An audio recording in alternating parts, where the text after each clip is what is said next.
Ngisacela ukubingelela ngoManguthobane. Isangoma esibhulwayo ezinye esibhula amathambo. Phatha ukhubalo sandla sensimbi. La ngizocela ukuthi ngiqale ngichaze nawo umuthi lo. Mangikhuluma ngalo muthi lo, ngikhuluma ngomuthi wedliso. La mawuphuphudla, mawunelumbo ledliso, mawudlisiwe la idliso liyaphela. Nawo umuthi engikhuluma ngawo.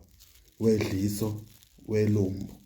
Mawuphuphudla kufana nokuthi ilumbu lelo ngoba lo muntu lento uyithumela ngelwane kuwe umanda ngaphakathi nanti idliso ma ufuna ukuthi life uthatha nakho.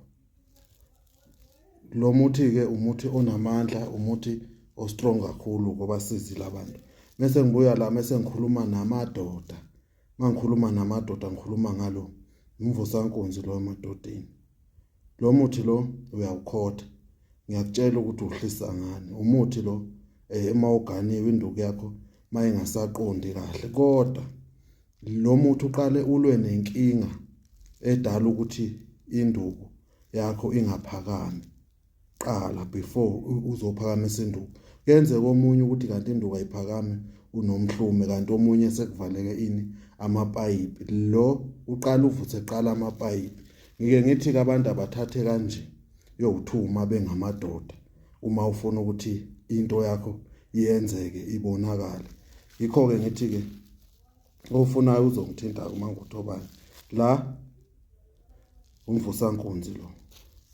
Lo eyedliso mawuphuphudla noma okunye sikhona isichitho ophuphe udla kanti bakufaka into yokuthi ungathandeki ebantwini kanti kuyisichitho lokho.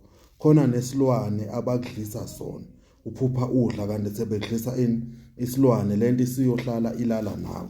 Thola nawo umuthi wedliso. Ngizokutshela ukuthi wenze njani uma usufikile. Mina ngikufakela wona kanje bese ngiyakutshela ukuthi uzowenzelaphi lo muthi lo. uManguthobane ke lo khuluma isangoma esibhula ngonyezi ezinye esibhula amathambo. Umphathi wekhubalo sandla sensimbi. Siyathokoza.